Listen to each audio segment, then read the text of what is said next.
Okay, good afternoon. We're going to go ahead and get started.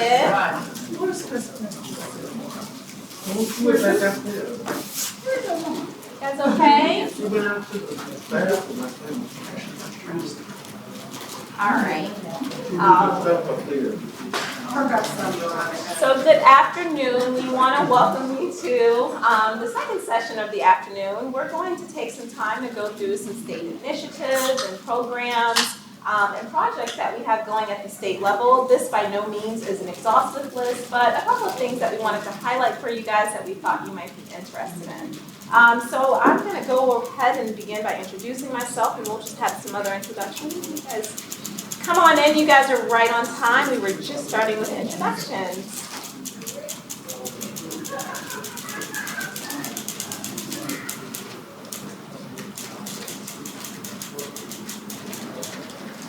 All right, so I will begin. My name is Katina Bays, and I am a project manager with the Office of Families and Children.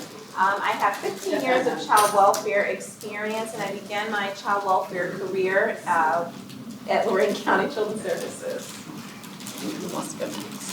I can go next. Hi, I'm Lindsay Williams, the Executive Director of our Ohio Children's Trust Fund.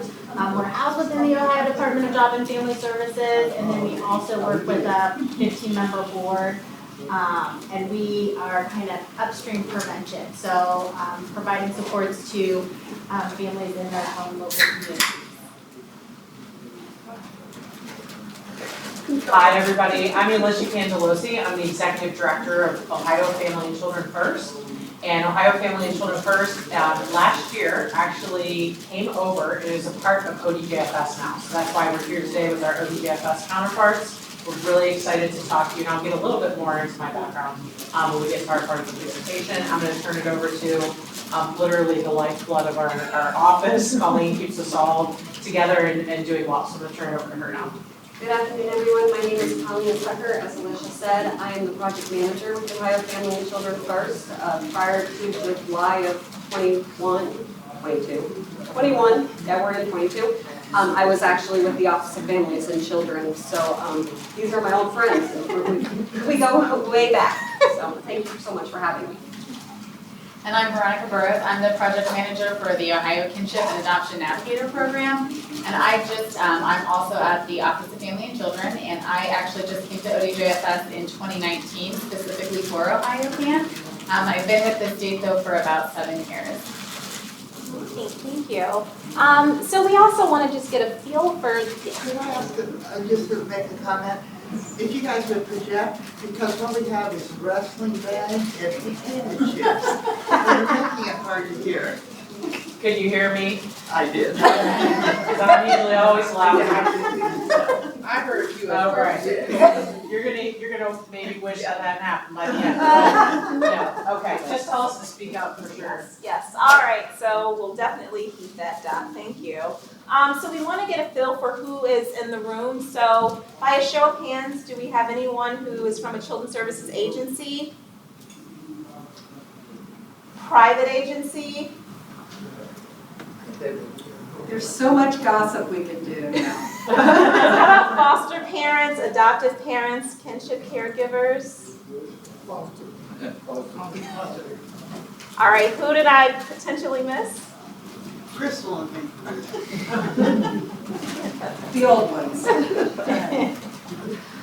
All right, thank you guys for that. So just want to give you guys a quick overview of what we're going to talk about this afternoon. I'm going to walk you briefly through where Ohio is on our diversity, equity, and inclusion journey, specifically the Office of Families and Children, and I'll also talk about some supportive initiatives that we currently have in place.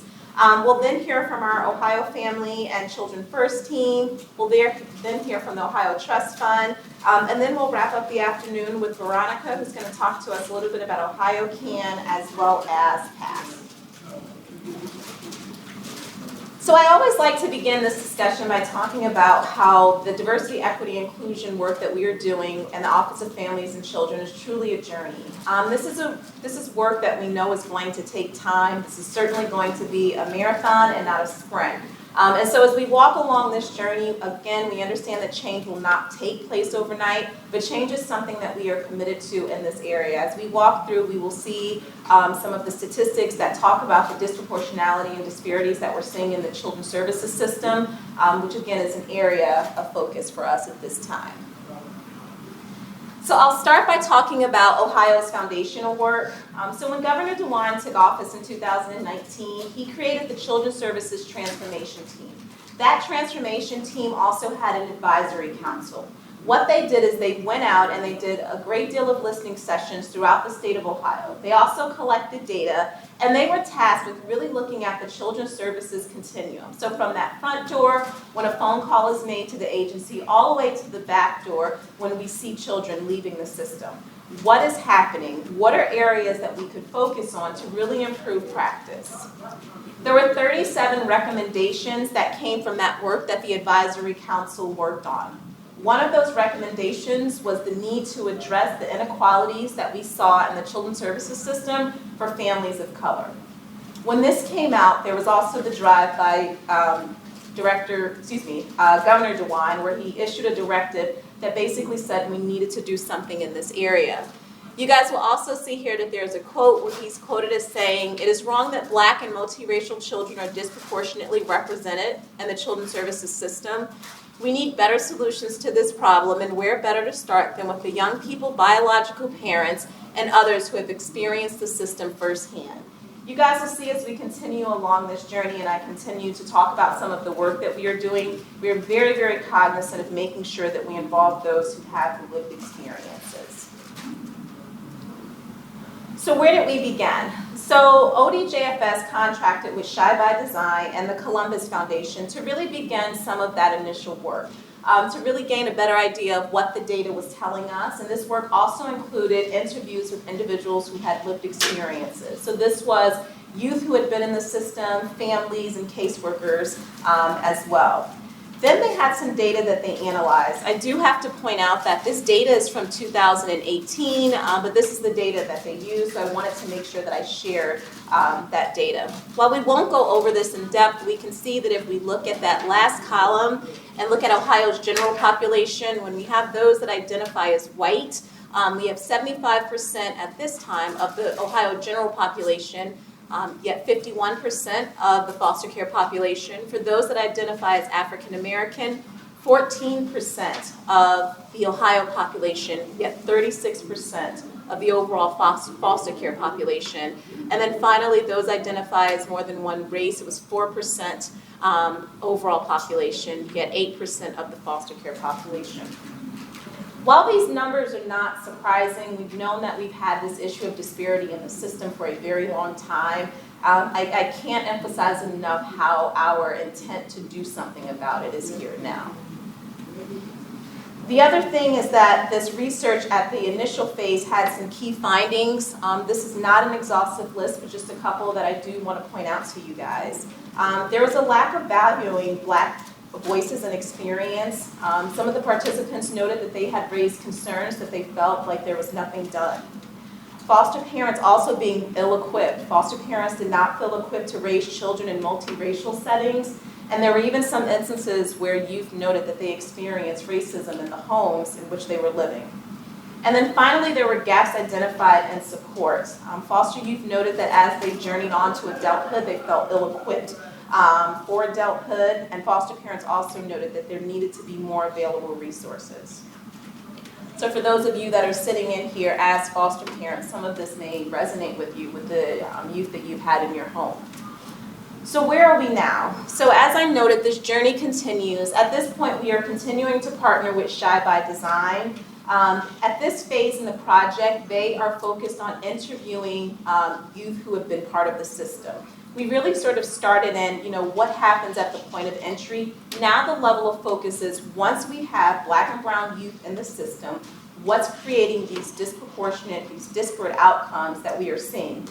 You guys will see here that this is a flyer that Shy by Design distributed. It's also in your folder, which really sort of just brings out a call for individuals to participate in the project, and there is compensation for those that do choose to participate. In addition to just youth, or do they want all families? and parents as well, yes. The other piece of this too is county involvement. We know that as we continue on this journey, we have to be very cognizant of involving those who have the boots on the ground. So we have been working very closely with several counties in this work as well. And then I noted again where we are right now with the lived experiences and wanting to get interviews from those who have been part of the system. The next steps after this is Shy by Design will compile a final report, and that report will be used to inform the next steps for the state of Ohio.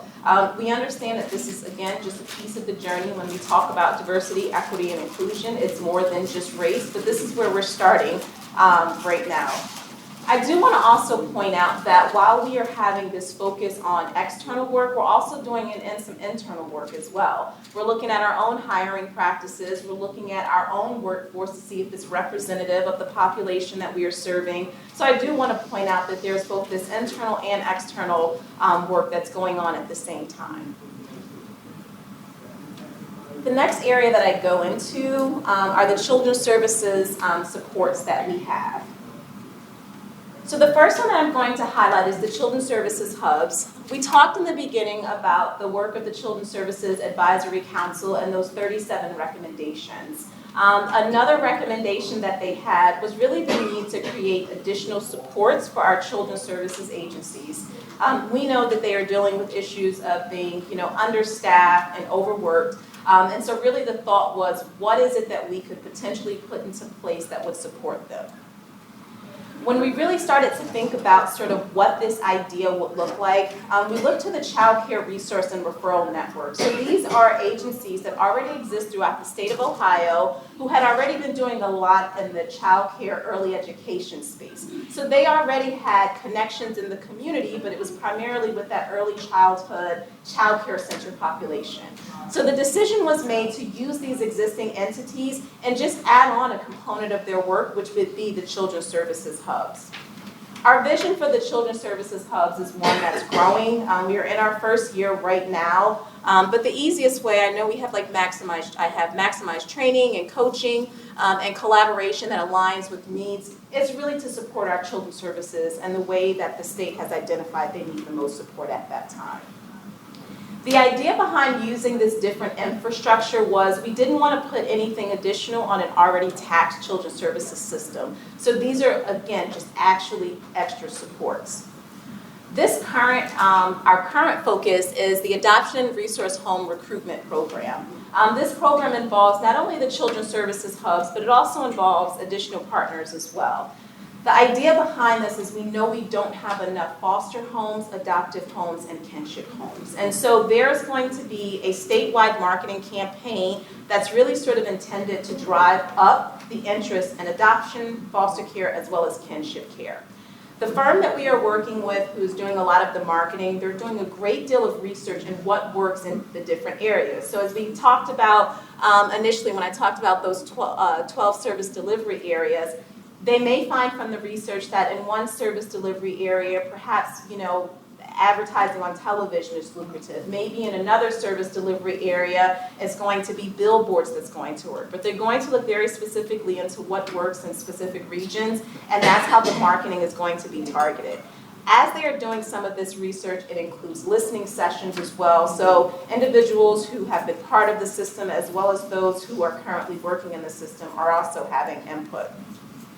So the work of the hubs is we have the partner who will sort of do the statewide marketing. That's then hopefully going to drive up interest in this area of adoptive and resource homes that we need in the state of Ohio. The hubs will be there to walk along those families that are coming in. They'll be there to educate them about what the process looks like, talk to them about inspections and things like that that may be coming. They'll also be able to get these families along to the pre-service training route. And so if it's a private agency that a family wants to go to, the hubs would then be working with that private agency to get them set up with training. If it is a public children's services agency that a family wants to be licensed through, then the hubs would be working with that public children's services agency to get them over to their respective training center. This is really intended to be an extra support to our agencies. Another factor, or another component of this program is the assessor. We've also contracted with another vendor who's going to help out with the home assessments. We know that many of our agencies are struggling to get home assessments completed timely, and some don't have assessors at all. So this particular program, again, all ODJFS paid for, will have assessors available. And so if myself as the Bays family, if I presented to County A and I've done my pre-service training and they start me through the process, but they have no one to do the home study, they would then be able to contract with it. We'll call this agency and say, listen, the Bays family is ready for their home study, can you assist us? So that assistance is there. So really throughout the continuum, but the hubs are really just there to support the children's services agencies along this journey and whatever that may look like. Moving forward, our hope is that our work with the hubs will continue. Again, we know that the needs of our children's services agencies will continue to change, but this is sort of just where we're starting with the hopes of really growing and continuing to strengthen those relationships. And the last program that I want to talk about is Care Portal. Care Portal was created by the Global Orphan Project. The intent and the vision behind Care Portal is, the simplest way I like to describe it, you have entities within a community who want to help. And then you just partner and sort of connect those entities with child serving agencies. So that's really what Care Portal does.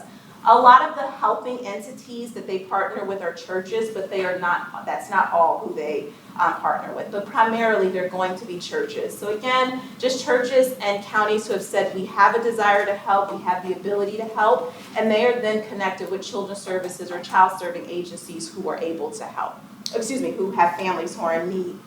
So Ohio made the decision to expand Care Portal to all 88 counties. We had a couple of counties who had been working with Care Portal prior to Ohio entering into a contract with Care Portal, and they had reported great success. So currently we've expanded Care Portal to 16 counties and 1 4E court. What we are doing is a very targeted rollout. We need to have the helping entities in place before we enroll our county and our 4E court partners. But this again is a really great resource for families, and all they have to do is be working with either the Children's Services Agency or the 4E courts.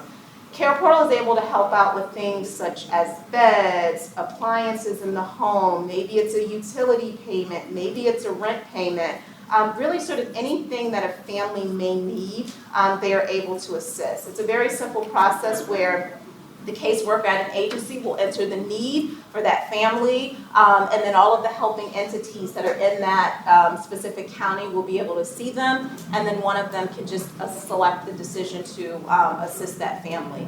They also noted that there was one particular case where there was a youth who needed dentures, and they were able to help out with dentures because the Medicaid coverage would not cover it. So really, it's a great resource for counties. It comes at no cost. We've contracted with Care Portal through June of 2023, and we'll see what the future looks like. But it's something that I always like to highlight because, again, it's a great and free resource. We are continuing our statewide rollout, again, making sure we have those helping entities in place before we formally enroll counties. But we're working vigorously on that to continue the Care Portal expansion. So that concludes my piece. Are there any questions? Tina, I have a question. Yes. If they're interested in knowing which 16 counties are currently enrolled, is there somewhere they can go? Yes, they can email me right at that address. I just want to say, I think it's great that the state is trying to figure out where can you offer supports that families or agencies can take advantage of without interfering with the county. Yeah. I mean, it's a really positive approach Thank you. at the state level. Thank you for your work. I appreciate that. Thank you. All right. I have Oh, a yes. question on the other side of the fence, I guess. With Care Portal, do they develop relationships, or is it just a physical thing that gets handed out? So the way that it works is if a church picks up a family and says that they want to meet that family's need, the church will then go and deliver it to that family. There have absolutely been relationships that have been developed because of that, because Care Portal removes themselves from it. Children's Services removes themselves from it, and so it may just be a pastor delivering, sort of maybe a bed to a family. Care Portal has noted one story that there was a similar case where they went out to give resources to the family, and they noticed that the family didn't have any lamps, and they came back later and they gave lamps to the family. So it's not anything that sort of has to happen, but sometimes naturally through these helping relationships with those in the community, those relationships are developed. Are we keeping any data on that so we know whether or not that's really happening? Care Portal is tracking all of the data. And relationships is one of them? You know what, I don't know how closely they are tracking relationships. That's something that I would have to look into. I don't want to give you false information, but I know that they are tracking sort of the requests that come in and things of that nature. I would imagine because they work very closely with the churches that that's information that they would have readily because they're maintaining regular contact with these partners who have been identified as being able to help families. So are the churches that are responding, churches in the community of the families that are in need? Yes, yep. So they are matching them up that way? Yes, yep. So if the family is in Summit County, those that are able to help are going to be in Summit County. So it's But very. I mean, if the family is in a black community, is the church a black church that's helping them, or is it? Not necessarily, no. This isn't intended to sort of focus in on that, maybe the DEI piece of things. We're really just sort of creating those sort of collaborations within a community. It's a community helping other community members. So I will say, Casey Family Programs has a complementary agreement with Care Portal to do exactly what you're suggesting, Dot, to try and develop connector churches in low-resource communities so that if they can meet the need, they'll have an opportunity to develop a relationship and to help the family get connected in their own neighborhood, in their own community, so that it's not only just an opportunity for a charity bed to be given across town, but that possibly a relationship could develop. I mean, it's all voluntary, and I don't know that I think probably what Care Portal is collecting is anecdotes as opposed to data on that. But there is a complementary strategy, and they've actually got some folks that are really well connected in communities and good knowledge of a variety of communities to try and develop relationships with faith-based entities in a diverse set of communities. Thanks. Is your contact information already in the folders, or we have to grab it? I don't know if it's in the folder, but my email address is right there. But I will, I don't know, our email address is in the folders, but no. No, I didn't do the folder. No, so then no, it's not, sorry. Your bio's in there, so maybe. All right, any additional questions? All right, thank you guys for being so engaged this afternoon. I will turn it over to Alicia and Colleen. All right, so good afternoon, everybody. We get the pleasure of talking with you right at the tail end of your day, which I know is a difficult time to keep everyone alert and involved. And during the last session, I don't know if you all were in that session on the other side of this wall, but they were clapping and laughing, and I haven't heard that this time. So I think we still have a chance to keep you riveted. So again, I'm Alicia Cangelosi. I am the Executive Director of Ohio Family and Children First. I've been in this position since August 30th of last year, so about 10 months, it's hard to believe, but I'm not new to the field. So I want to tell you a little bit about where I come from, and then pass over to Colleen to tell a little bit about herself, because I think when you hear about the work of Ohio Family and Children First being a collaborative effort across many different systems, it will become apparent why we want to tell you a little bit about ourselves and where we come from and what our experience is. So, and then before we get started, I do want to ask the room how many of you know about Ohio Family and Children First and FCFCs, so that we can make sure we know who knows what in the room and we can do some education with everybody. So I'm going to be very brief. I've been in the field 24 years. I started at 19, working clinically with juvenile sex offenders, actually. So I started my career.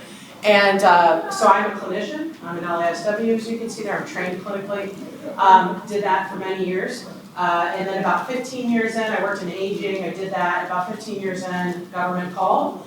child welfare called, and they said, we would like to integrate clinical work with child welfare. Would you be willing to come over and join us in Franklin County? And I did. So I did start as a caseworker. I started out as an administrator, but I definitely worked in the neighborhoods in Columbus for many years before doing that. I have a very, very, very intense respect for child welfare work. It is my home, even though I joined very late. So I did that about 8 years as an administrator executive there. I've taught at Ohio State, the College of Social Work. I have worked in the aging population twice, and now with kinship care and how grandparents are integrally involved in their grandchildren and their own children's lives. It has been a really nice dovetail in my career to have that aging experience and APS experience along with child welfare and mental health. So I did child welfare, and then I came over to do this, like I said, 10 months ago, and had to stop at Medicaid in the middle. And I was just telling Crystal, had some changes in my career, and wasn't sure why all of that had to happen. And now that I'm where I'm at, I think I'm exactly where I'm supposed to be. You So can't keep a job. that is my message to all of you. You will find yourself exactly where you're meant to be when you're meant to be. So, and so that's my story here. I'm going to turn over to Colleen to introduce herself next. Thank you. So Alicia beats me. She's been in the field for 24 years.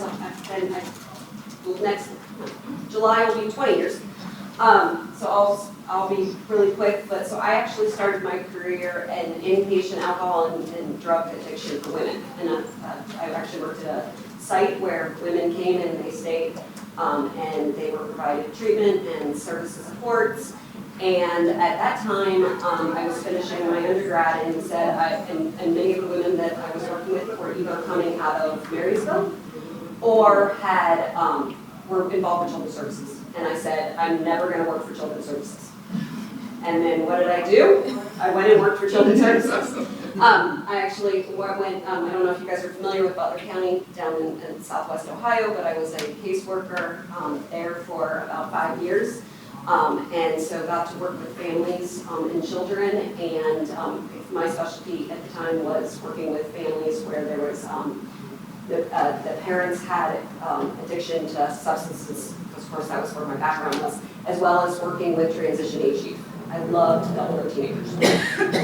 So did that, met someone, fell in love, realized he lived in Columbus, I lived down there, something needed to change. So ended up moving to Columbus, got a job at the Ohio Department of Job and Family Services, and at the time they were just starting the development of this crazy piece called SACWIS, that many of you have probably heard of, Statewide Automated Child Welfare Information System. And I was crazy enough to say, yeah, I want to help develop that. I want to be a business analyst. Best decision of my life. Spent 7.5 years as a business analyst, worked in intake in person, as well as the majority of the time in providing foster care adoption functionality. Had the opportunity at that time to build some really strong relationships with all of the children's services agencies and all of our private agencies that we certified, and then got the opportunity to move up to a management position where I partnered with Case Family Programs and OFCA and a number of other entities to start our parent partnership program, HOPE, Helping Ohio Parent Effectively, which hopefully many of you have heard of. And then that also spawned into Succeed, which many of you hopefully are familiar with as well. Also at the same time, I got to run the statewide piece of our youth advisory board work. So I got to get back to where I came from and work directly with our youth, especially our older youth. And then from there, actually ended up running our ODJFS foster care licensing and residential program, and I oversaw that as the bureau chief for about 3.5 years. And was doing that during COVID, right at the beginning of COVID, and I thank you all of you who are adoption, kinship, foster care parents. We were doing work, nothing compared to what you guys were doing. So I always had respect for you guys, but what you went through, and I realize the pandemic's still going on, but what you went through, especially that first year and a half, no one could ever anticipate that. And so then Ohio Family and Children First was coming to ODJFS, and her boss for 2 weeks, my boss for about a month, reached out to me and said, I know you love a challenge, would you be interested in coming over There's gonna be a lot of things that need to be done during this transition. And as Alicia said, she's in exactly where she should be, and I am too, and we're excited to tell you about it. Alright. So how many of you know about Family and Children First Councils? Anything about them? Personal? Anybody else? Dot? No, it's okay if you don't. That's why we're here today. So, and actually what we found, and we're going to talk with you about our history, Colleen's going to talk about that, but just to kind of kick it off, we really have found that not everyone knows about the good work that's happening in Family and Children First Councils. So we wanted to come here today into places like this to tell you about it. So that you can learn about it, and then you can ask lots of questions. We're going to put up an email at the end where you can actually contact us, and we'll get back to you and hook you up with your local council if you're not here in Franklin County, because we have 88 of them. So there's plenty of help to be had out there, and we're going to tell you all about it and what we've been working on. So OFCF, Ohio Family and Children First, which is the state entity that oversees the 88 Family and Children First Councils, has actually been around since 1991. So under former Governor George Voinovich, there was a recognition that families who are meeting the needs of children who are served by multi-systems should not have to go to 15 different systems to get their youth's needs met or to get different answers. So if your youth is being served by children's services and the juvenile justice system or mental health system or has a health-related issue, there should be one place where families can go and get someone to help them coordinate all of those other partners and entities so that they are not just running around trying to get different services and supports and answers. So as I said, it started as an initiative under Governor Voinovich, and then in 1993 was actually codified into law under Ohio Revised Code. Go to the next slide. As many of you, if not all of you know, when you think about families and children and the kind of overarching rules and law, there are lots of rules. There's lots of rules within being a licensed foster parent or adopted parent, kinship parent. Under Family and Children First, we have one law. It's 121.37. Now it is a long law. I'm not going to suggest it's short. We have no rules currently, no Ohio Administrative Code. So if you want to know what is required for a Family and Children First Council within a county to provide, it's all in that 121.37.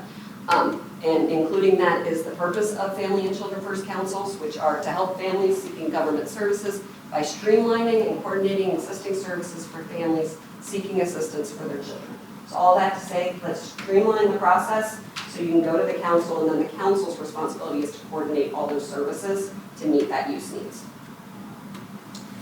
So I call this the triangle. I've offered a cookie to anyone in every presentation I've done if you could name it something better, and no one's taken me up on that yet. But so you guys are welcome. I challenge you to come up with a better name. But this triangle actually, I don't know, are you guys visual? I'm a visual learner, so I have to see things kind of in color and in shapes. And when I look at this, it really sets out our core mandates and responsibilities. And I like to start around the edges because the middle is actually one of the most important things, and you cannot have the middle part, shared accountability, without having everything around it. So let's start at the top, engaging and empowering families. So what Colleen's about to talk about next is the importance of family voice on council.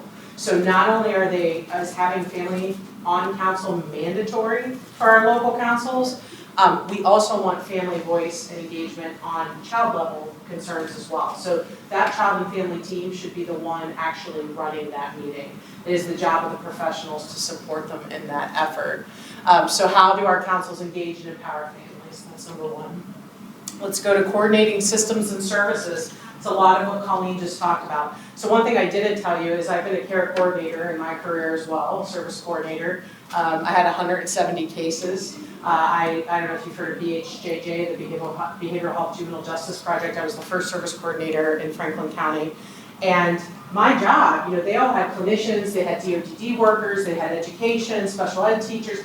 My job was not to provide those services. My job was to make sure everybody was talking to each other and to follow up with those professionals to make sure things got done. And in case you can't tell about my personality, I like to make sure things get done. So it was a great fit.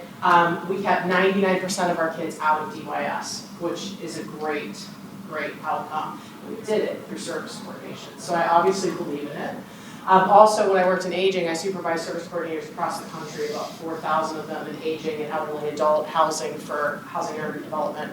And we also had great success with coordination. So I believe in that very strongly. We have a wide array, we're going to talk about this, service coordination across the state. So for those couple of you that know about SCFCs, what you might be thinking, I'm going to call on you, Dot, but what you might be thinking in your head is, man, depending on what county I live in, I might have a really different experience.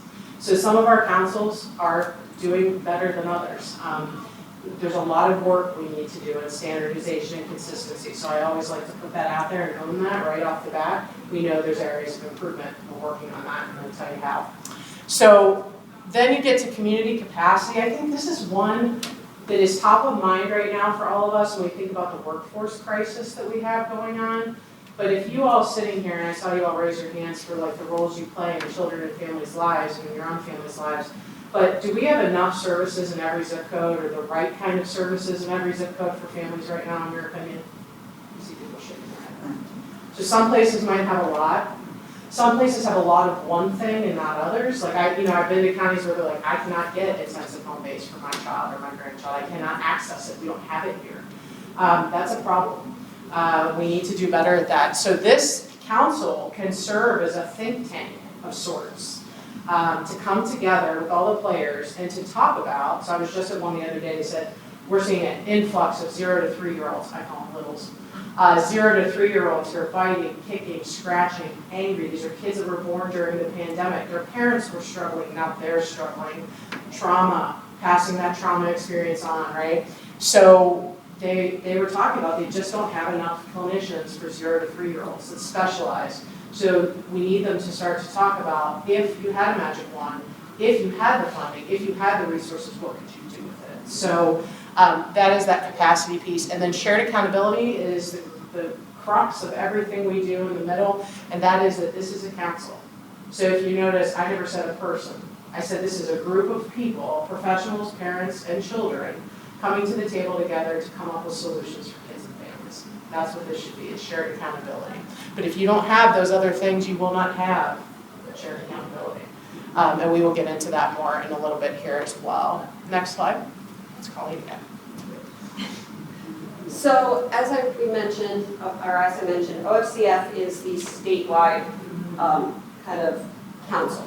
We're the statewide council, and then we have the KD Family and Children First Councils, and I'll kind of talk about their membership and makeup in a second.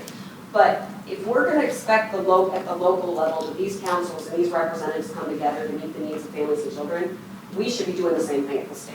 Like, we need to be able to also identify or hear the gaps, the service gaps that Alicia talked about at the state level, and then do what we can at the state level to then identify the needs within the local governments. So at the state level, each of these cabinet agencies that has some child serving lens is required to be on the statewide cabinet council, and that is in that law that I referenced. So there's representatives from each one of these state departments that is on the cabinet council, and then we meet bi-monthly. Sometimes more, we probably talk every other day, but formally we meet bi-monthly. Occasionally I'll get questions about like, okay, wait, but aging's on there, or the rehabilitation and corrections. Well, think about the population right now of how many people that qualify for services within aging, but that are raising children and grandchildren. So they are on there also as a voice for the needs of those families that they're serving that are now meeting the needs of younger kids and maybe weren't expecting to have to meet the needs of those younger kids. Also rehab and correction. Two sides there. One, we unfortunately do have parents that are in DRC, and so we need to make sure that they are provided services and their children are provided services so that when they do get released, they can meet the needs of their families and their kids, as well as, unfortunately, some of our youth end up in DRC over time. And so it's also ensuring that they have a voice at the table as well, and they recognize what the other systems are seeing and facing so that they can improve their programming as well. Then, as I mentioned, at the local level, as Alicia said, this is not one person. No one person could serve every need that our youth have. So then at the local level, as per required in statute, there needs to be representation from all of these different entities within a county. It is not optional. They're required for statute to be part of the council. And I'm not going to read through all of these, but I do want to highlight a few of them. The second one down, you're going to see at least 3 parents not employed by an agency on FCFC, and it's that parent voice. We should not be making decisions for people without them at the table, giving their voice and their experience. So at least 3 parents must be on all council, and they cannot be someone that is part of the council or employed by one of the other local councils, because then there's that lens of how much can they really say, because my employer is also at the table. And this is actually an interesting one, because what has happened in many of our counties is they'll bring the parents to the table, and then over time, that parent becomes so enmeshed in the council and in the local discussions that the systems are like, ooh, we want to hire that person. Well, then they hire them, they need to then replace them with another representative that's not hired. So sometimes we get calls like, well, we had 3, but now we've only got 2. Okay, well, what do we need to do to support you so you can recruit for another representative? Also on here is the school districts. So as we know, in some of our counties, or in our counties, we have lots of school districts. And so we encourage them to have all of the school districts on their council, but because of the different sizes and the amounts, at minimum, they must have at least the largest school district that serves that county on their council. All of these people have to be on the council, but as we had said, when a family and youth are being served, it is up to them who is actually part of the team that is meeting the needs of that family and youth. So there are going to be times when the family says, you know what, I don't really want children's services in the room, or I don't really want the health department, I don't have a need for them. That is okay. They are still on the council and they're there to provide services and identify those gaps. But when the family is actually there leading the discussions for the needs of their youth, they get to decide who is in the room, and that's why that others is there. Because if they decide they want aunt, church member, neighbor, whoever also in their team meetings, that person needs to be invited as well.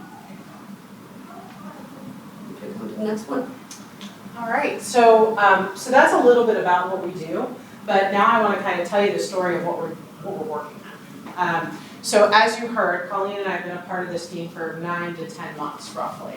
You know, when you're a new leader and you come in and there's been a leader before you, oftentimes you're kind of handed what the leader before you has done, which was great work. But then they say, what do you want to do? You know, how do you want to lead this agency forward? And so I was very fortunate that I got given these first 3 things that I'll talk about in detail with you all. Added the 4th. But I looked at people and said, I think this makes perfect sense. I think this is exactly what we need to be working on. Let's just flush it out and get this good work done and make things happen. So the first one is an environmental scan. Has anyone heard of an environmental scan? It's an odd word. It's an odd word. Have you heard of a SWOT analysis? Has anybody ever heard of a SWOT analysis? Like, not like you SWOT in life. SWOT. Some of you are nodding, some of you aren't. It's okay. I didn't know about it either, so I have to study it. I'm not. I promise you I'm not just making it up as I'm up here. So I'm going to use Colleen. So Colleen wasn't in the office before I arrived first, and then Colleen came next. But you know, as a new leader, you want to sit down with your staff, right, and your team and start to talk about, tell me the story. Tell me the story about the kids we're serving. Tell me what good work we do. Tell me this, tell me that. And in my case, tell me about the ADA councils and what's going on, because they're assigned to them. And I started to ask things like, councils only get $15,750 per year to hire somebody from the state. And we are taking a look at that funding, not necessarily being right size for what we have going on here at this point. But I said, how many people are part-time? How many people are full-time? Because some councils and counties pool their money together and they hire somebody full-time. Some counties, like I'm from Jefferson, born and raised in Steubenville, Ohio, but moved to Columbus to go to school. So in my county, in Franklin, we have a whole team on their FCFC. It's huge because they have resources. But in some counties, that is not the case, right? So go down into Southeast Ohio, they do not have those resources sometimes to be able to fund it like that. So we started to ask our team, tell me, what does it look like? And they looked at us and said, we would love to be able to tell you that, but we haven't had a system that's collected that data to be able to give you those answers. And my staff looked at me and said, we want to know that. We need to know that to be able to do good work with these counties. So the first step in doing that is an environmental scan. I promise I didn't make it up, it's a real thing, you can Google it tonight. It's a SWOT analysis, which is strengths, weaknesses, opportunities, and threats. And you bring in a vendor to do it that's trained in it, because we're not trained in it. And they basically give you a lay of the land. So we started with a survey in November. We did it right around the holiday, which you know is the worst possible time to put out a survey, but we had to get it done. And we had a 97% participation rate, which is really good. If you get 35, people look at you like you're doing really well. So what that told us is that those councils want us to know. They want to communicate with us, with the state, and we want to communicate with them. And that's a great start to end a relationship, in my opinion. And so we did this survey, we got some basic info, and now we're getting ready to RFP it, which is request for proposals. Government agencies have to procure things. We can't just pick who we want, we have to put it out for bid, we call it. And so we're getting ready to put that out for bid in this next state fiscal year that starts July 1. It'll probably go out sometime in August, so you know people, tell them to keep their eyes open for that. And we are then going to have that vendor take the survey results and use it to do a SWOT analysis. And we are incentivizing 15 counties, small, medium, and large, because we couldn't do all 88. We did a randomizer, so it's very appropriate. And they will be in depth with that vendor, talking about their experience, talking about what it's like to be a small county family and children first council, talking about what they need, what they have, how they're serving kids and families. And so that data, once we get it, is going to help inform us on what the current landscape looks like. And I know you guys have you've heard of Ohio Rise, you've heard of Family First Prevention Services Act, some of you. There's a lot of initiatives going on right now. So the council, we need to figure out where we can best serve kids and families, which I'm going to talk about in a minute.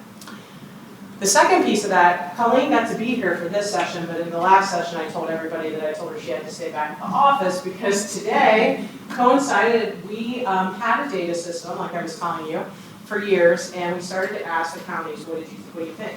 What do you think of the data system? And they said, we don't like it. It doesn't give us what we need. We've had to build other things. It was good at first, and it's just outgrown. It's, like they've outgrown it at this point. And so we were told you could either procure that or you could build it yourself. And we were crazy enough to decide we could build it ourselves. So in 4 months, Colleen and the team have built an electronic health record with our IT team. And it went live today. Which is not a great thing that happened when you're at a conference today. But we did not know that the timing was going to coincide. But we are really proud to say that it is live today. It's the first iteration, there's lots of iterations to come. But we were only able to report on families served that we give state money to the councils. This system will capture every child served by council. So it's going to be a complete picture of what we're doing. And you can see how I'm kind of building, we need this data to be able to show outcomes and what we're doing with kids and families. If we're going to ask for additional funding, if we're going to grow, we need to show return on investment. So that's number 2. Number 3 I touched on. I'm hitting this really fast, so please stop and ask me a question. But service coordination varies by county. We talked about that. So that's that activity of, gathering the troops and the family and figuring out, making sure everybody's doing what they're supposed to be doing and make sure everybody's got that child and family at heart, in the center of their mind, top of their mind. And we have some counties that do this really, really well. Our high fidelity wraparound models, which is an evidence-based program. And then we've got some counties that are struggling.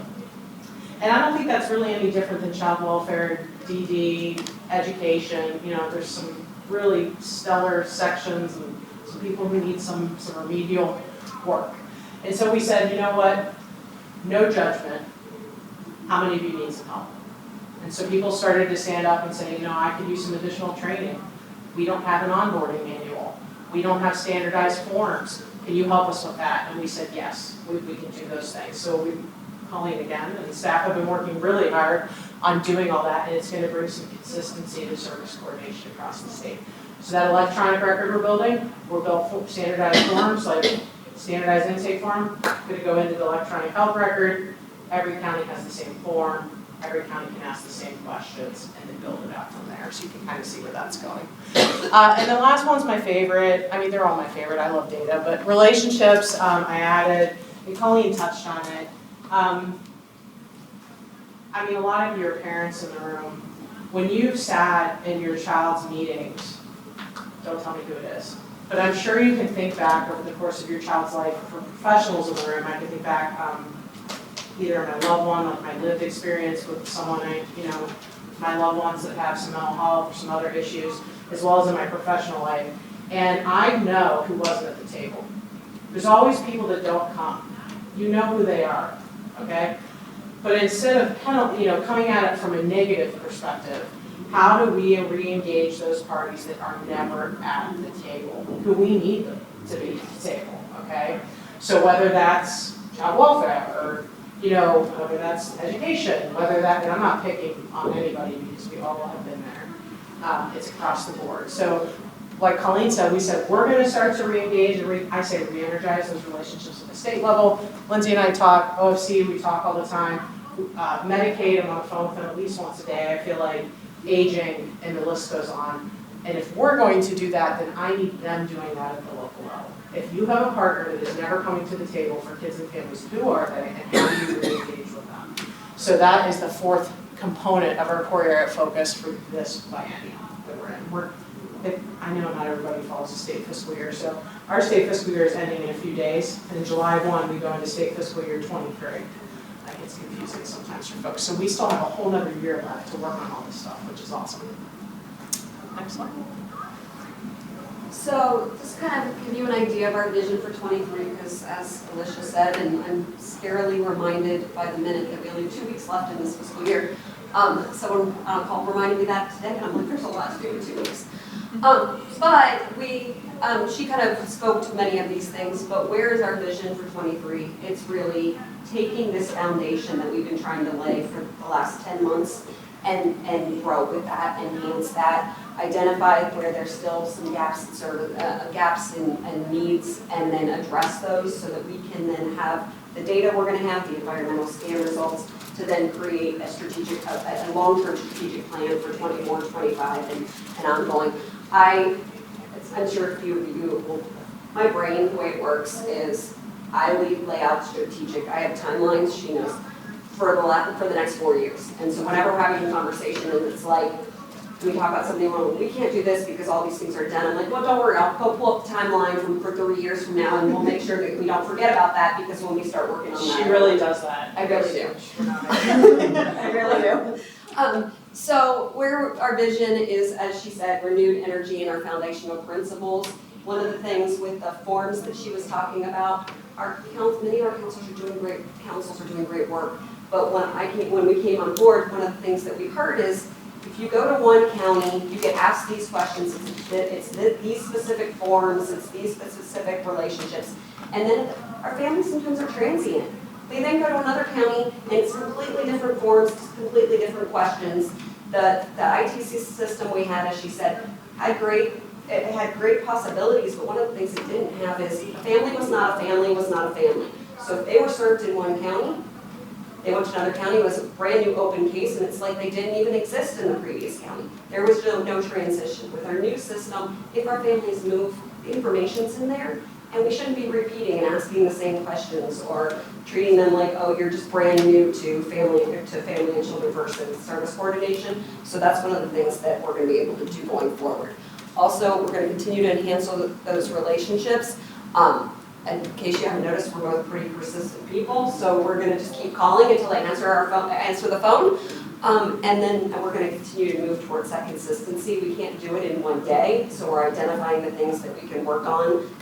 We first address the low-hanging fruit, and then we're going to continue to build on that. And as hopefully our partners see that is moving, then they'll be even more excited about what other kind of consistency we can build in. So.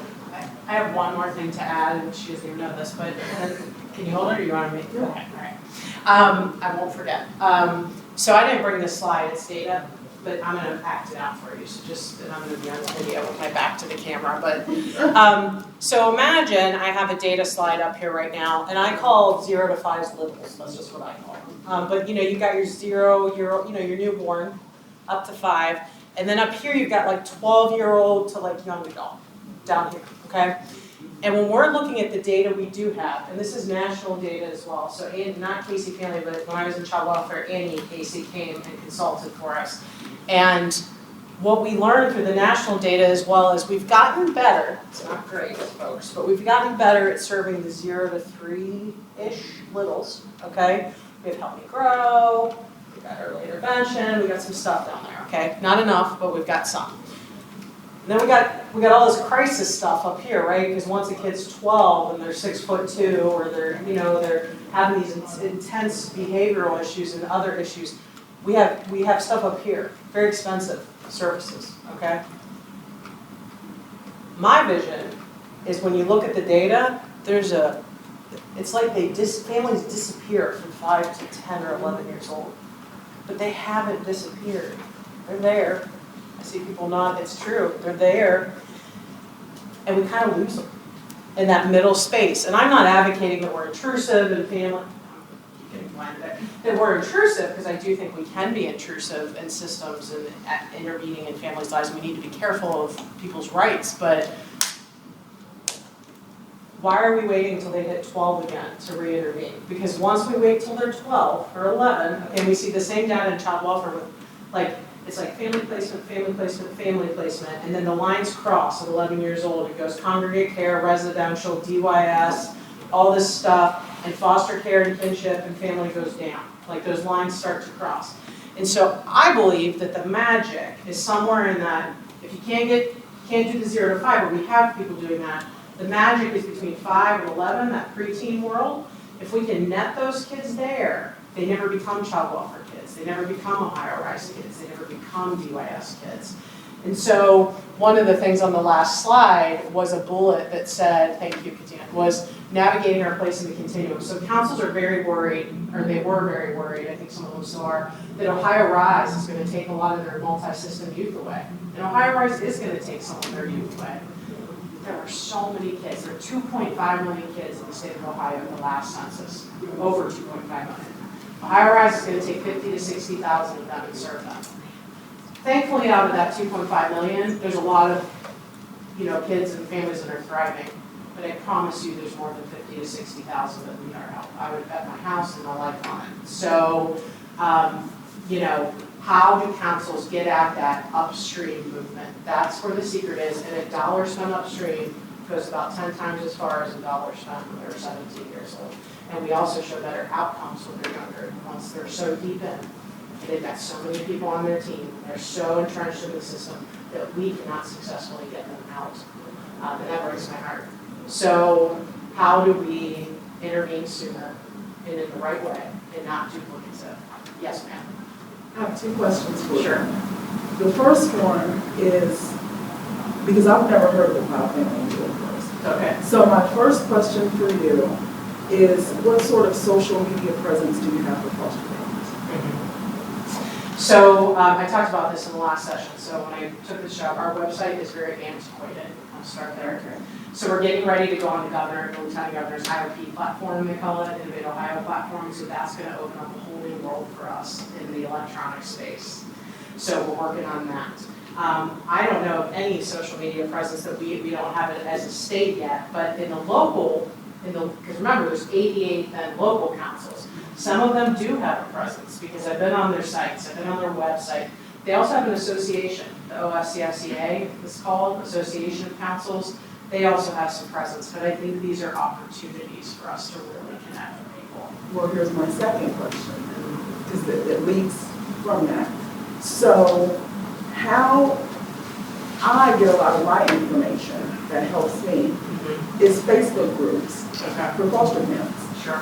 That, and they're state of Ohio, so I'm getting all the counties. Okay. So I'm having conversation with parents from other counties.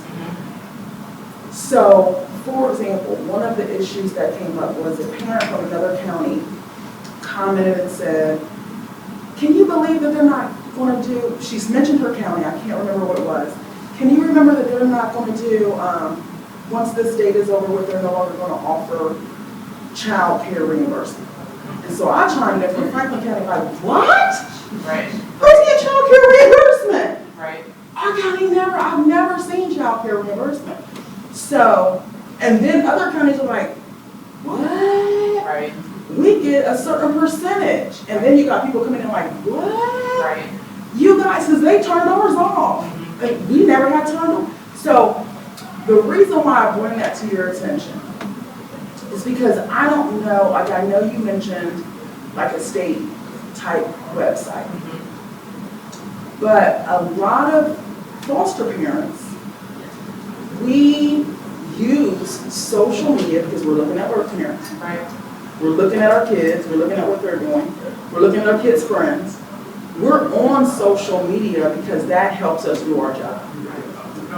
And we're not going to go to State of Ohio website to interact with Stark County and Union. I'm just not going to do it. I'm going to go to where I'm already spying. Right, right. No, and I think I think you bring up a really good point. A lot of people in today's time, that's where we get a lot of our information from, is social media and online. So you're exactly right. So I didn't mention this, and Lindsay, and Lindsay, and then I gotta stop. But Lindsay will say it too. I also didn't mention that our team right now is myself, Colleen, and up until this week, 2 other staff. So we do the entire state, all 88 counties, 4 or 5 people. So what we're looking at for next state budget cycle is, if we're gonna do all this work, how do we grow that team? And how do we do more? And how do we make sure that our councils can do more and better? And so I think it's something for us to definitely think about. We've been talking about distribution lists and newsletters and social media and all of those things. So Well, the parents will come to you if Yes. you put it out, Yes, if you create a group yes, for interested foster parents or existing foster parents, new, senior. I think you'd be surprised at it will come. the type of information you get. And the other thing, and I swear I'm going to pass this on to my colleagues here in a second, the other thing we also are trying to balance really carefully, just to be totally transparent right now, is in those counties where they only have that $15,750 to pay for a person, they may only be 10 hours a week.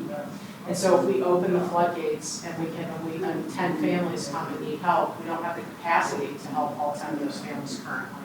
So it's really trying to, we're at the foundational level, we're trying to raise this program up, have it right sized, have the funding right sized, and get it to where we need to go. Because we certainly wouldn't want to tell, Adams County, like, everybody come do this, and then they can't get help. So we're really trying to balance that. There are many times that Colleen and I would scream it from the rooftops, like, call your local family and children first council, but then we know that they're limited based on their funding or whatnot, and so we're trying to be careful. Okay, I'm being told, like, they're gonna take me off of one of those canes, if there's any other questions, that's our general email box. I didn't send you to the website, I gave you our email box. So Colleen and I look at that, so 8 to 5 on Good Friday, sometimes. Saturday. Or Saturdays. But if you send us a question, we'll definitely get you hooked up with somebody that can answer your question, or we can answer your question, okay? Thank you so much.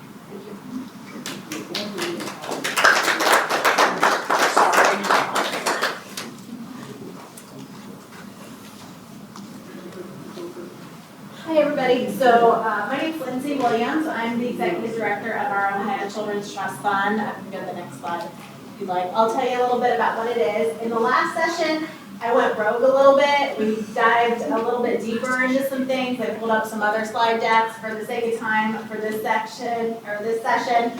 I'm probably not going to be able to do all of that, but we're going to kind of try to talk through some of this. So the Ohio Children's Trust Fund, who are we? A lot of people are not familiar with who we are, just as a lot of people are not familiar with who the Ohio FCFCs are.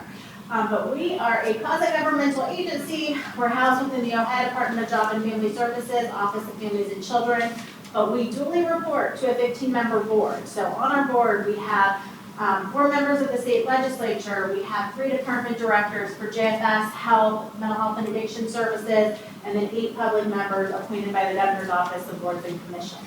And so we've been around, they've been around since '91, I think we've been around since '84.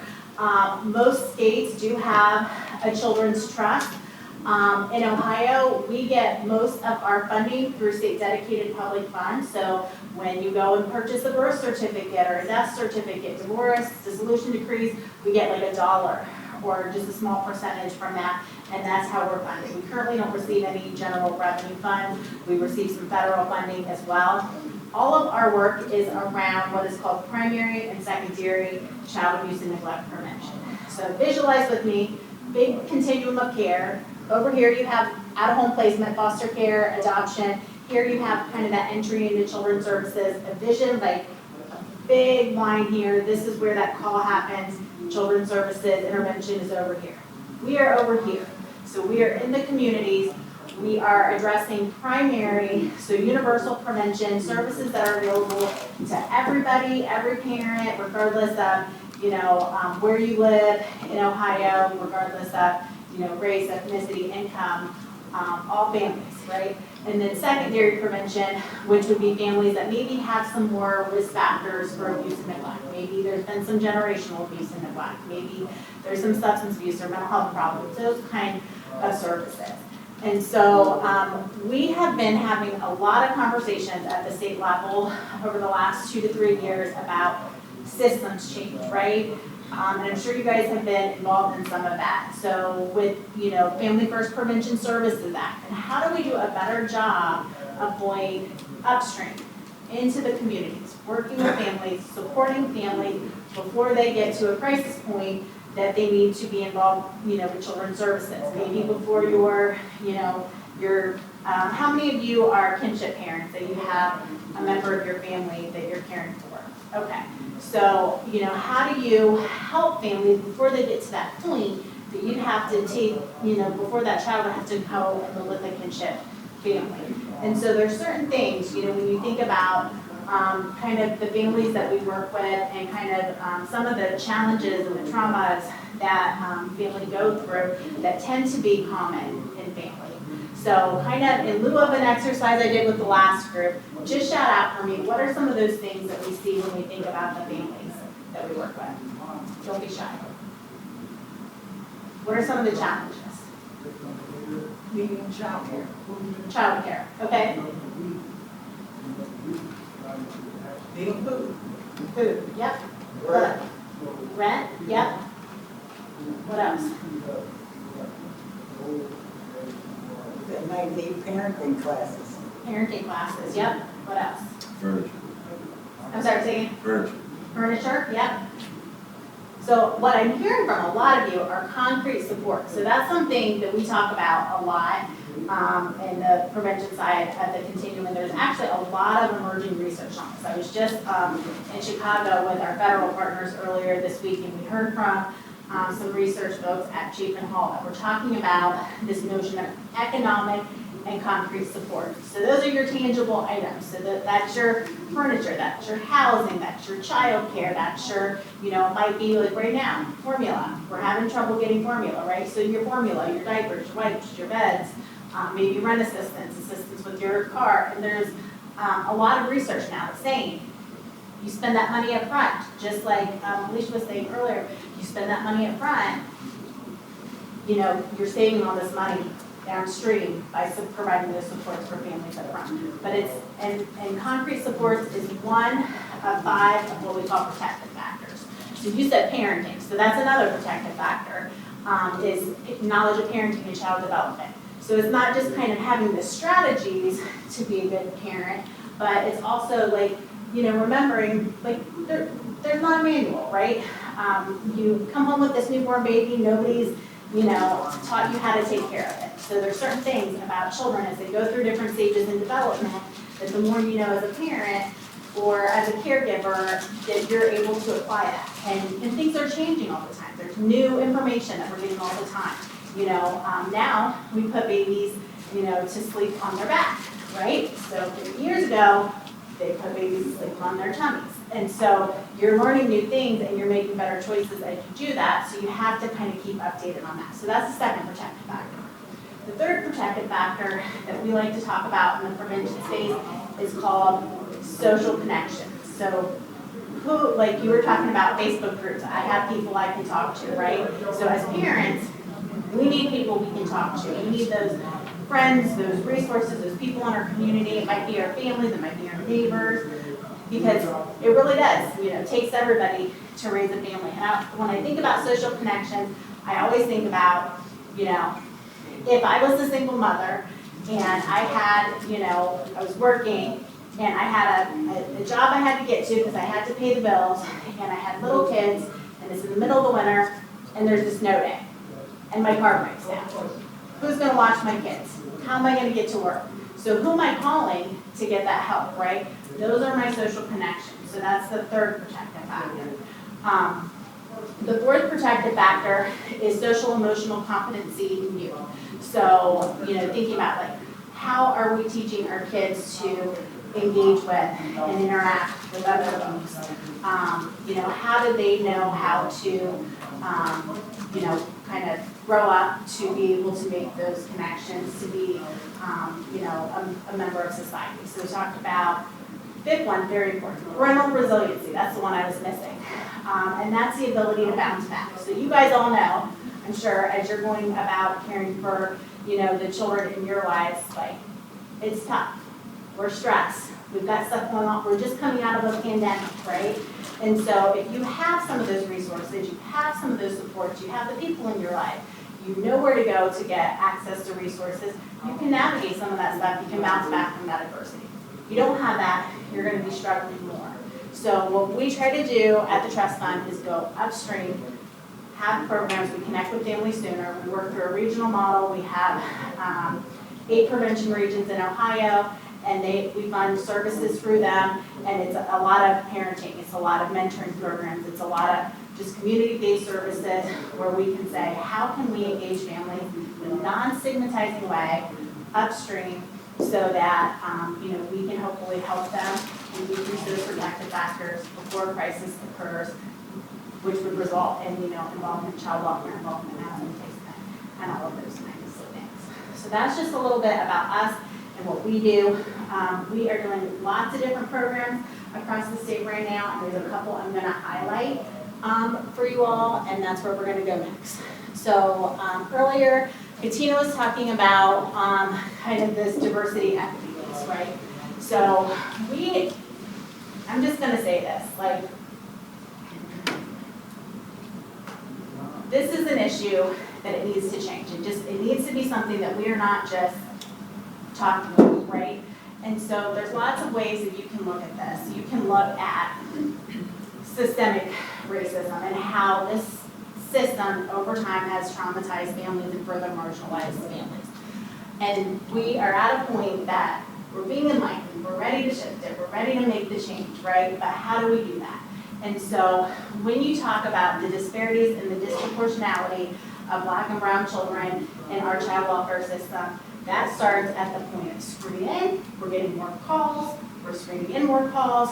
When a case is investigated at disposition, we see, more substantiation, you see more, families, disproportional number of Black and brown families in terms of opening ongoing cases, in terms of out-of-home placement, all the way. So we've got to go way back, look at the community, and think about how we're doing this. And there's a couple pieces with this. So we have our mandated reporters. We have our folks that need to call a lot, teachers, law enforcement, your medical profession, all of those folks that need to, social workers, all of those folks that need to call and report. And so you think about, we all have biases, right? And so some of those biases are implicit, which means we don't know we have them. And then some of them are maybe confirmational, where an example I gave, let me give a different example. So have you ever gotten a new vehicle? So like right now, my vehicle is not new, but I drive a gray Honda Odyssey. So before I drove a gray Honda Odyssey, I never paid attention, I never saw a gray Honda Odyssey. Well, now that I have a gray Honda Odyssey, everywhere I go, I see gray Honda Odyssey because I pay attention to that. So you see what you pay attention to. So if you are, a children's services caseworker, which I have been working in child abuse and neglect for over 18 years. I've been way back when. I didn't give my whole introduction like everybody else did, but I've been a children's services caseworker. But you go in to see a family, so you're bringing all of your biases that you've grown up with, whether you realize you have them or not, into that work. And then, you also are going in with that lens of what's wrong. I'm here to help this family. I'm here to, save this child. And that's the lens you're looking through. So what are you going to do? You're going to find confirmational things, right? And so the exercise that we do not have time to do, but I wish we did, kind of speaks to that. But when you go in with that lens, you're going to see all the things that are wrong. But if you flip it and you look at those protective factor lenses and what's going right, and how is this parent resilient, and what social connections already exist, and how is this parent helping to support that social emotional growth for their child, you're going to see the strengths in a family and be able to build on that, right? And so when you take it and you're thinking about mandated reporter training and how we want to, one, make sure that we're providing information to our mandated reporters so they know, what kind of things to look for with abuse or neglect, how to report, all of those pieces. If we just do that, you're going to see people reporting more, right? So we also need to make sure we're having that conversation with mandated reporters, with the public, with the communities about the disproportionality, about the disparities that we're seeing, about how, our system over time has created that, and how, sometimes families may be better served by community-based services. So one thing that we know, you guys were all talking about those concrete supports, like all those financial supports for family, right? So a lot of times, and one thing I always tell people, we cannot mix up poverty with neglect, right? It's not the same. Just because you have a family who's poor, who maybe doesn't have, the best housing, who maybe is, getting clothes from other places or using food banks, that doesn't make them neglectful parents. But it's very hard when you add all of those biases into it to think about that, right? And so when you are thinking about, mandated reporting and people who are making those reports, and when you're thinking you have all of these historical systemic things that have put us in a place today where we do have a disproportional number of Black and brown families that are having some, that have those lower socioeconomic resources. Why is that? Well, that's because of bad decisions that were made in the past, racist decisions, redlining, all of those kind of things. And you're still seeing that today, but we don't think about that as much. And so then when you're making those calls and people are making the mistake of, confusing poverty with neglect, is coming in through that lens. So we need to educate people on the front end about that. So then when your mandated reporters are making a decision, can I link these families with, services in the communities? Maybe that's a better place. Maybe they need furniture. Maybe they need housing. Maybe they need this. Then hopefully we're beginning to move in the right direction on that. Does that make sense? Do you have any questions or comments about any of that before I go to the next one? So one thing that we are currently supporting, and Crystal was in here earlier with Casey Family Programs. So Casey Family Programs is currently working with 4 of our metro counties, and they are partnering with an entity called Evident Change.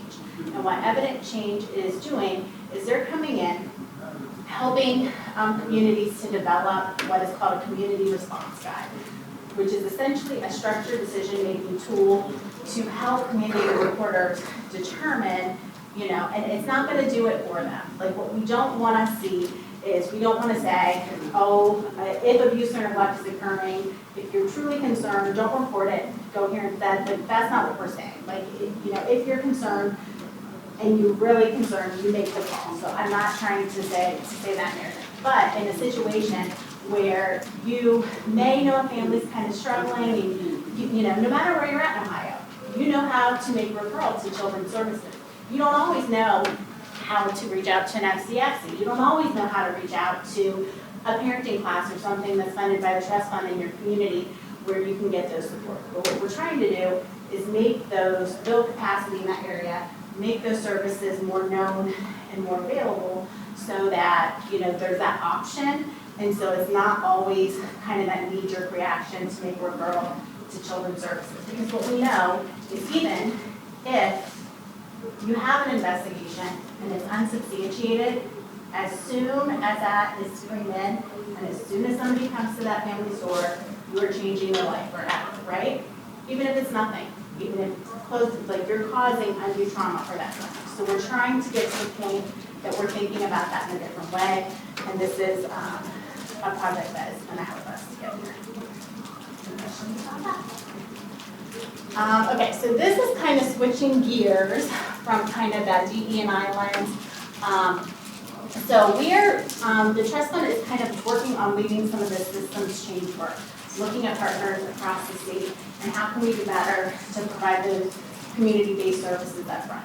And so one thing that we have done badly in the past that we are trying to do better is, engaging families, engaging people like you all who are, caring for kids who have, been working day to day and are seeing kind of the inner workings of the experiences that families are having to be part of our system, whatever piece of that system is, and, not just bringing you to the table and saying, hey, we built this thing, now come tell us if you like it, but we're saying, hey, come sit down with us, let's build this thing together.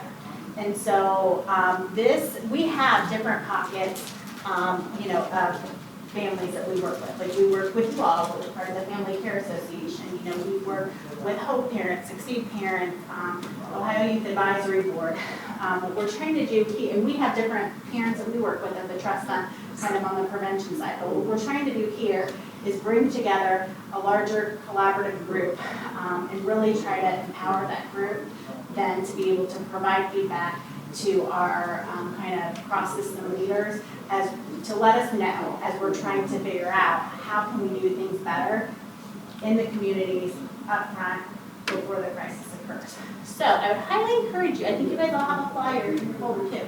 If you're interested in this, the link will take you online but I know, I'm not emailing that out to you, so it's not necessarily clickable. Our website at the trust fund, or our email at the trust fund is octf@octf.ohio.gov. If you want more information about this and you want us to send you this link electronically, you can email us there. I think my email's at the end of these slides too, and we can get this out to you. So I wanted to share that with you all. And did you still happen to have the Triple P website up? I'm going to share that too. Yeah, and then I'm done, and hopefully I gave Veronica enough. So what Katina's hopefully trying to get up for us if we haven't. So another project that we've been working on and partnering with JFS on is around Triple P positive parenting programs. Anybody familiar with that parenting program thought? So it's like a suite of programs, so there's kind of different levels, different ways that you can deliver it. It can be in person, but it might be a one-time group consultation, maybe with like a home visitor, or could be, a pediatrician or something with a parent. It could be a seminar, or it could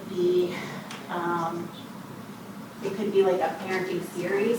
Well, now we have an online Triple P, and we have just worked to make it free for all parents, all caregivers in Ohio.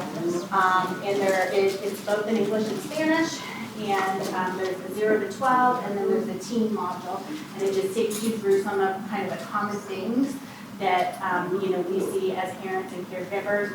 And it's a really good program. I've been trained in, and I've been kind of looking at what they're providing content for online.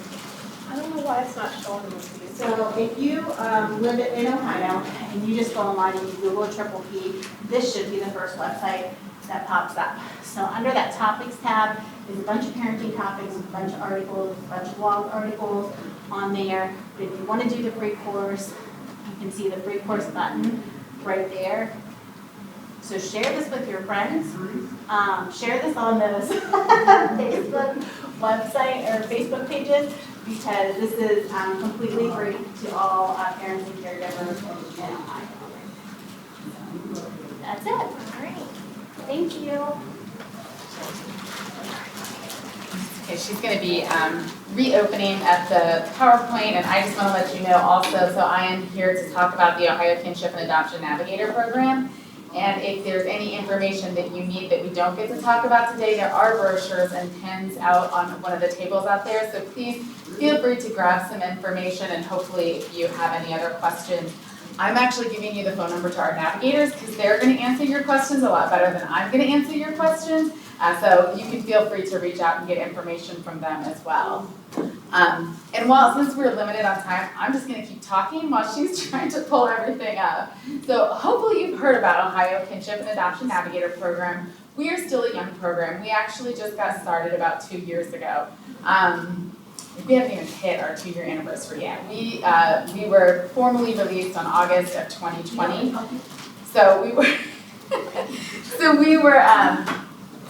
I call us a pandemic program. Like, we started developing the program. I know Dot has actually been a part of the program since the very beginning, development in, I think it started in February of 2019. I joined the team in September of 2019. And then we actually had to hire our entire staff, every single navigator, find all of our sites, all of that stuff occurred right around the beginning of the pandemic in 2020. So at this point, we have about 36 navigators across the state of Ohio, and we have about 20 sites across the state of Ohio. What Ohio Can is we are a kinship and adoption navigator program, so you'll call our phone number or you'll email us to our website, and you'll actually get in touch with a navigator who is going to try to help to connect you to services. So it is important to note we're navigators, we connect families to services. We are not actually providing those direct services ourselves. So what that could mean is maybe you aren't aware of how to, if you're a kinship, I know somebody did raise their hand about being kinship. If you're a kinship family, you may be eligible for some financial assistance through child-only benefits. Or you might be eligible for Medicaid, but you didn't realize that just being a kinship parent made you eligible for Medicaid. You might be eligible, and we'll talk about the post-adoptive special services subsidy. You might be eligible for that, but maybe you're an international adoption and you had never realized that you could get some financial assistance for services. So we really just connect families with what their services are. The reason why I actually work with a vendor, so I'm at the Office of Family and Children's, but we work with a vendor called Connect, and they actually have all the staff and all of the navigators through them. And the reason we do it this way is, I know we talked about the consistency throughout the counties. By working through a vendor to have one program delivered the same way through all 88 counties, we are able to help with that consistency. We all are using the same database, we are all using the same forms, we are all using, every single one of our navigators goes through the same onboarding process. Even though they are at actual different locations throughout the state, we train all of our navigators exactly the same. You can go to the next slide. So as you can see, we have 10 regions throughout the state, and we have sites in each one of those regions that house our navigators. And the reason that we did this was to really give that local, so that they have some local knowledge. As you can see, some of our regions are fairly large, so they're learning some of those localities, but it gives it more of a local feeling than saying, oh, well, the state of Ohio has all of them here at Columbus, all the navigators are just calling a hotline and they're just kind of randomly assigning you. These people do know what resources there are. They may have connections with some of those people. Sometimes we can do some in-person visitation or drop something off to someone. So just location-wise, it's a lot closer. So that's why we split this up into these 10 regions and provide services in that way. You can go to the next one. So who is eligible? We work with any kinship or adoptive family in Ohio. So for us, there is no income eligibility. We will work with whether or not you're involved with child welfare, whether or not you are have been approved as a kinship caregiver, whether you have legal custody as a kinship caregiver, whatever type of adoption you may have had, we will work with whatever type of adoption. Navigators are supposed to be asking some of those questions because, of course, benefits will depend on what type of kinship caregiver. So if your child was placed there through, and you have an open case with a child welfare agency, you may be eligible for certain services that if your neighbor just, you and your neighbor made arrangements for the child to stay there for, whatever time, maybe while mom had to go to rehabilitation, or maybe whatever the family crisis might be, and the neighbor's like, okay, I'll take your kids in, but now they need some assistance. We know that assistance may be different for that neighbor than for somebody who might be involved with child welfare. So we do ask questions to understand what somebody might be eligible for. We've actually used Care Portal in a couple of our counties. So we try to find out what services are available to make sure we can make those connections. Okay. So that's my big spiel about Ohio Can. You can continue to learn more about us. Feel free to contact the navigator. They will give you more information. But I wanted to share, because we have kind of a big change occurring July 1, and we're getting prepared for it, and that's changing post-adoption special services subsidy. This subsidy is something for adoptive parents. It is available for international, private, and public adoptions, and it is available throughout the entire state of Ohio, although it was not consistently being provided throughout the entire state of Ohio. And so one of the recommendations out of those children's services recommendations that I think Katina had brought up earlier was to look at how PASS could be provided on a statewide level, in particular looking at Ohio Can helping to administer this program. So that is what we are doing, and you can go ahead and go to the, oh, I didn't even see you, went away from the picture slide. So as you can see, that we had a budget bill, we have to have it going July 1st, so it's been kind of crazy getting everything ready for it. But the new process is really going to be that families, the face of the PASS program is going to be through Ohio Can. So all of our navigators are being trained on it, so that they can, a family will be able to call, will be able to get an application, will be able to work with the same navigator on, or if that navigator is unavailable, there will be somebody there to help them. If they're looking for documentation, if they need somebody to call their provider because the provider is not providing the documentation they need, things like that, they'll have a navigator there to help them. And then our office is actually going to be reviewing the completed applications that the navigators give us, and then we make the decisions about whether or not that application is approved or denied, and then we do some other follow-up pieces. So if you want to go to the next slide. This is all over the Facebook groups. Is That part is. Because we're all nervous because our counties, everything, the county individually did it. Mm-hmm. Right. And so our counties knew us because our kids came from that county. And so now that it's being transferred to the state, and the state doesn't know our individual families like the counties do. So now all of the Facebook groups, we're like freaking out because we're like, we don't know, like foster parents were able to provide services for other foster parents, for respite services, respite services. Right. And so now we don't know how you guys are going to do that now. So we're all like, it's going to hit the fan July 1, like everybody. And I will say, I'm going to predict, and this is just me predicting, but we've just seen, we've been talking to different counties and things like that, and it is different, the way that different counties, we had some counties that really weren't putting applications in through it all, so they were trying to give us their applications early, and we're like, we still can't cover that service yet, like we're not ready yet, we can't do it yet. And then there are some counties who, they have been doing as much as they could, as widely as possible. So I know the transition is going to be hard because it is going to be a different set of eyes looking at and reviewing and approving those applications. So transition's hard. We're dealing with it. We're trying to get everything ready and get all this and trying to train up all of our navigators and our internal staff and all that kind of stuff. So I totally understand. I know you guys are trying to deal with it. We're trying to deal with it. And I know that when it starts on July 1, it's going to be a different program, and we will be transitioning together. And so, we do have at the state that people can come and call us. Of course, the navigators, of course, will be there as well. So I know it will be a transition. I can already feel it. I know that there will be questions. I know that there will be lots of, there'll probably going to be lots of Facebook conversations. I am absolutely positive of it because it is going to be different. And I wish I could tell you that everything would be exactly the same, but we know it's a big change. It's a big change. Some of the things that we have done in order to try to help it and be a little bit easier is there are going to be one website where you're going to be able to download all the applications. So you go to the Ohio Can website, you can get all of your forms, and they're going to be available. We will also have a link, and this is something that is brand new, we're gonna have a link where if people wanna do everything online, they'll be able to.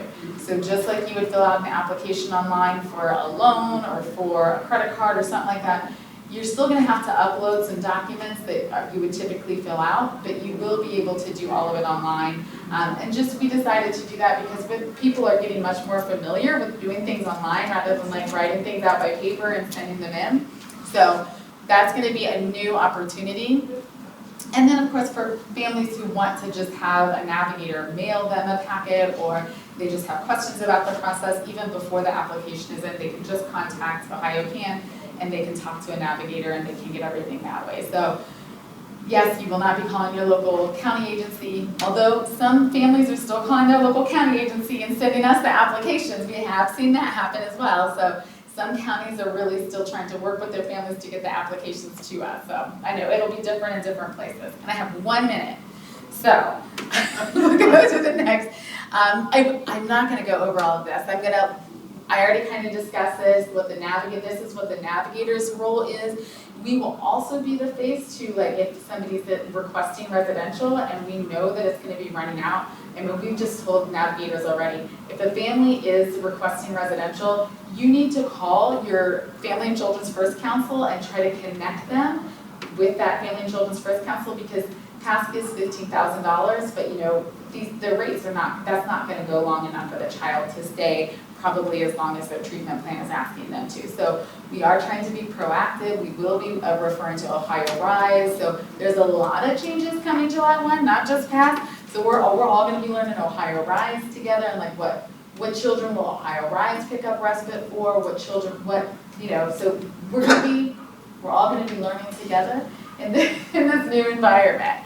And then the last slide, actually the last two slides. So these two are just what OFC will be doing. So our office will just kind of be doing the back end stuff, the reviewing, approving, making sure invoices go out, making sure payments are occurring, making sure all of those things are happening. So that's what we will be doing. And then finally, the last slide, I just want to leave this in case you don't know what Ohio Can's phone number is. Sounds like it's all over the Facebook pages, so they can call us, they can go to our website. If they want to get in touch with my office, that's JFS Pass is the best way to get in touch with us, because there are about 5 of us who are on that email, so somebody will be sure to respond. So these are the different ways that you would be able to contact us for questions. So, sorry I blew through that, but I didn't want to keep you here for too long. I know we're only until 4:45. Veronica, your handouts are on the OFCA table. Okay, so the handouts are on the OFCA table. So we do have a PASS brochure, a general Ohio Can brochure, and we have some Ohio Can pens as well. What's that Ohio First thing you guys were talking about? Ohio Rise? Ohio Rise, what is that? So Ohio Rise is a new Medicaid program that's going to be coming in. So for some of those youth who might meet those higher end needs and who may need some of those higher end services, Ohio Medicaid is doing a tiered service array, which can include some expanded services. They do have to be assessed, and it's with the CANS assessment. They do have to be assessed to meet these tiers, and I am not a Medicaid person, so if I get anything wrong, let me know. So I used to work for Ohio Rise, run Ohio Rise. And I don't want to speak on behalf of Medicaid at all, but I can tell you, yes, everything you said, Veronica, was true and accurate. The children do have to be screened with the CANS and screen eligible, and then there are some certain exceptions. Kids placed out of state in what we call a PRTF, which is the highest end residential placement. Kids that have been in a psych hospital recently in a look-back period, so they'll automatically enroll initially, but everybody else has to be assessed. So it's a huge lift to get all these kids assessed right now. Yeah. But then if they meet eligibility, they might be eligible for respite through Ohio Rise rather than through PASS. But the PASS would still be, so if you don't meet the level for Ohio Rise, you would still be able to use PASS funds. And you could still have FCFC and other things. So yeah, we're working through all that. Well, let me ask you this. If you were with PASS, if your county had been approving you for years, is it possible that Ohio can make a different decision than? And the only reason I say that is because I don't know how the counties have been interpreting the rule. And so if we're going to be using the interpretation of the rule that we as the state wrote the rule for, and so I just can't make any guarantees how they were interpreting the rule. So I cannot say definitively yes or no until we see an application. So I'm sorry. Well, thank you all so